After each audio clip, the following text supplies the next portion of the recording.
बयानात देता है मोदी, उससे मुझे तो लगता नहीं है कि जंग अभी कहीं गई है। अभी तो बादल उसके मंडला रहे हैं सर पे। जी बिस्मिल्लाहिर्रहमानिर्रहीम। मलिक साहब, ये बिल्कुल सही कह रहे हैं। मैंने जो इब्तदाइया मैंने आपने जो गुफ्तगू की है, मैं उससे बिल्कुल एग्री करता हूँ।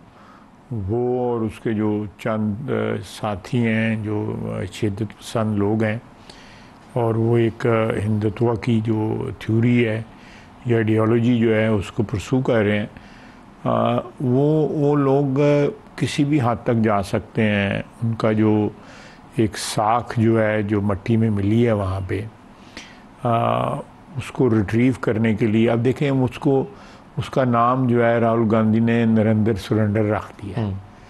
तो इससे ज़्यादा किसी नेशनल लीडर की जो है मिट्टी कितनी प्लीद मैंने नहीं होते देखी, कम से कम जो है कि एक लीडर ऑफ अपोजिशन जो है उसको नरेंद्र सरेंडर जो है, यानी एक एक्सेप्ट किया जा रहा है इंडिया में कि ये सरेंडर जो है ये मोदी ने एक किस्म का किया है। बहुत सी पॉलिटिकल लोग जो है बातें करते हैं और उसमें आवाम जो है उससे असर भी कबूल करती है। एक इमेज बिल्ड भी होता है, इमेज डिस्ट्रॉय भी होता है। और लेकिन इस सारे गैम्बल में मैं आपकी बात की तरफ फिर दोबारा आऊँगा।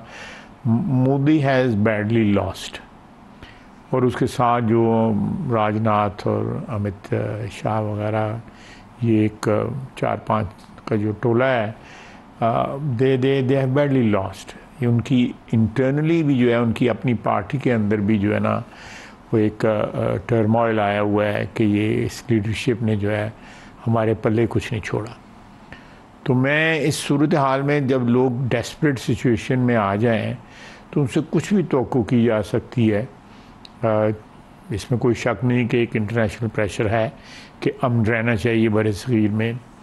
हमारे जो ख़ित्ते में ममालिक हैं उनका भी एक प्रेशर है कि अमन रहना चाहिए इस ख़ित्ते में, और हमारी शदीद ख्वाहिश है। आप से बेहतर कौन जानता है कि इकनॉमिक रिकवरी हो रही है हमारे यहाँ पे। आज 121 हमारी मार्केट टच कर गई है, अल्हम्दुलिल्लाह, ऊपर वाले का फजल है। और हमारी माशी टीम जो है, हमारे जो वज़ीर ख़ज़ाना जो है, उनकी एक प्रोफेशनल क्रेडिबिलिटी भी है जो इस सारे मसले के अंदर एक बहुत बड़ा पार्ट वो प्ले कर रही है। और हमारी गवर्नमेंट की क्रेडिबिलिटी है, प्राइम मिनिस्टर साहब की क्रेडिबिलिटी जो है वो है कि उन्होंने किसी जगह भी को ओवर प्ले करने की कोशिश नहीं की, और हकीकत का जो है सामना जो है बड़ी दिलेरी के साथ और बड़ी जो है वो जिस तरह एक रियल सिचुएशन होती है, कोई इस किस्म की माजी की तरह यहाँ पे कोई पंजाबी में जो है मुंडे नहीं चुकाए जेड़े गए। यानी हमारी फिगर्स में भी क्रेडिबिलिटी है, लोग बिलीव कर रहे हैं, इंटरनेशनल जो एजेंसीज जो हैं वो बिलीव कर रही हैं, फिच हो गई या और जो भी नाम मुझे सबके नहीं आते, मूडीज़ हो गए, ये सारे बिलीव कर रहे हैं। तो ये पाकिस्तान के लिए बड़ा एक ऐसा मौका है कि हम किसी किस्म के रिस्क जो हैं वो हमें अवॉइड करने चाहिए। मैं जंग की बात कर रहा हूँ, कन्फ्रंटेशन की। अमन जो है हमें सूट करता है, हमारी आवाम को सूट करता है। लेकिन अगर ठोंसी गई हमारे ऊपर दोबारा, जिस तरह लास्ट टाइम भी तो हमारे पे इम्पोज की गई है जंग जो है, तो जिस तरह हमने जवाब दिया है उससे भी ज़्यादा करारा जवाब देंगे इंशाल्लाह। सर 2-3 चीज़ें हुई हैं ख्वाजा साहब इस जंग से। एक तो जो रवायती जंग में एक बाकायदा मिथ के तौर पर ही चीज़ डेवलप हो रही थी कि इंडिया को हम शिकस्त नहीं दे सकते, वो मिथ टूट गया उसका, वो शिकस्त खा गया रवायती जंग के अंदर, और ये चीज़ उससे आसानी से हज़म नहीं होगी। इसीलिए मैं कहता हूँ कि जंग का ख़तरा बरकरार है। नहीं, मैं आपसे एग्री कर रहा हूँ, मैं इख्तलाफ नहीं कर रहा। दूसरा, कश्मीर जो है वो इंटरनेशनलाइज दोबारा इंटरनेशनलाइज हो गया। और तीसरा, वो हमने शिमला के बाद से वो एक रट सुनते थे जो बायलैटरल, तो सीज फायर ट्रंप ने वहाँ से अनाउंस मैंने कल भी कहा, कर दिया उसको। कल भी मैं मीडिया पे कहा है कि बल्कि सीज फायर कंट्रोल लाइन खत्म हो गई है, वापस सीज फायर लाइन चली गई, सीज फायर लाइन पे चली गई है। और ये स्टेटमेंट है, ये जो आपने दिया है, मैंने कल दिया है, ये मैं दोबारा आपसे सुनना चाहूँगा, बड़ी इंपॉर्टेंट स्टेटमेंट। ये कंट्रोल लाइन जो है उससे अब ये सीज फायर लाइन चली गई है, जो 1948 में जो डिक्लेयर यूनाइटेड नेशंस ने इसको सीज फायर लाइन किया था, वो जो जंगबंदी हुई थी जिसके बाद रेजोल्यूशन हुआ, सारा प्रोसेस जो है वो तारीख का हिस्सा है। और उसके बाद ये है कि ये जो एक ये भी अंडरस्टैंडिंग आई थी कि ये डिस्प्यूट्स जो हैं वो बाइलेटरली डील होंगे। अब ये मल्टीलेटरली या इंटरनेशनली जो है डील हो सकते हैं। शिमला माहदे के अंदर जो एलओसी उसका किया था, शिमला माहदा जो है IWT जो है इंडस वाटर ट्रीटी जो है वो कल अब्दम हुई या नहीं हुई, कम से कम शिमला माहदा जो है फारग हो गया, it's a dead document now. बिल्कुल। तो आपकी जो सीज फायर लाइन की हैसियत और LOC की हैसियत वो आपको दोबारा से बैठ के डिस्कस करनी है। बिल्कुल कि ये जंगबंदी लाइन है, आप बताओ। हाँ बिल्कुल, ये जंगबंदी लाइन है। मैं समझता हूँ कि ये जो फतह हुई है उसका जो एक अपना डिविडेंड है वो तो है ही, पब्लिक मोरल है, इज़्ज़त आबरू में इजाफा हुआ है, एक स्टेचर में इजाफा हुआ है, दुनिया में एहतराम बढ़ा है पाकिस्तान का, वो अपनी जगह।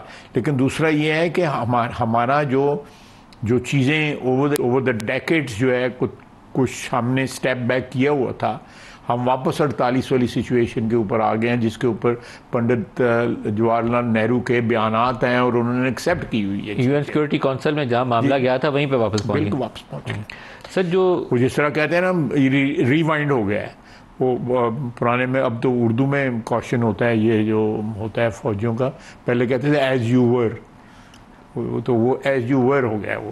बिल्कुल सही है सर। 2-3 चीज़ें और भी बड़ी अहमियत की हामिल हैं। आपकी बांग्लादेश के साथ जो मामलात हैं वो अल्लाह ताला ने एक टर्न अराउंड अजीबोगरीब इस खिते में डेवलपमेंट की है, वो आपका एक नई बिगनिंग शुरू हुई है। चीन का जो विज़िट था हालिया, जिसमें डार साहब अफ़गान मिनिस्टर के साथ बैठे हुए थे, CPEC की एक्सटेंशन की बात हुई है, तो आपकी अफ़गान साइड बहुत अहमियत की हामिल है। वहाँ आपको इधर सीज़ फायर का आप जिक्र कर रहे हैं, तो वहाँ पे भी हमें सीज़ फायर चाहिए, रिलेशनशिप में इम्प्रूवमेंट चाहिए। इसमें कोई शक नहीं है, इसमें कोई शक नहीं है कि वहाँ पे हमें, अगर हमारे दोनों बॉर्डर्स पे जिस तरह आप कह रहे हैं सीज़ फायर हो और अमन की एक फ़िज़ा पैदा हो, तो हमारे लिए जो है लीप्स एंड बाउंड्स जो है हमारा जो है ना इकोनॉमी हमारी जो है इंशाल्लाह ताला छलांगे मारेगी। क्या इम्कान है, क्योंकि वहाँ पर इंडिया आगे बढ़ रहा था, डिस्पाइट द फैक्ट कि हम 50 साल से अफ़गान महाजरीन को होस्ट कर रहे हैं, हर तरह से उनके साथ खड़े, लेकिन वहाँ मेरा एक व्यू है इस इशू के ऊपर, जो मैं इस जो हम आपस में दोनों भाई गुफ्तगू कर रहे हैं उसमें नहीं बयान करूँगा, लेकिन मैं मोहतात होकर ज़रूर कहूँगा कि वहाँ पे जो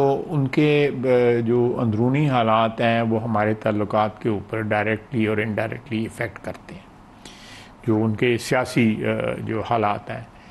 और मेरी ख्वाहिश भी है, दुआ भी है कि उनके अंदर भी स्टेबिलिटी जो आए, और उस स्टेबिलिटी का हमारे ताल्लुकात जो हैं उनके साथ उस पर खुशगवार असर पड़ेगा। उधर जो इंस्टेबिलिटी अगर खुदा न खास्ता होती है या कोई ऐसी दरारें नज़र आती हैं, फिशेस नज़र आती हैं, तो उसका पाकिस्तान के ऊपर डायरेक्टली इनडायरेक्टली नाखुशगवार जो है असर पड़ सकता है।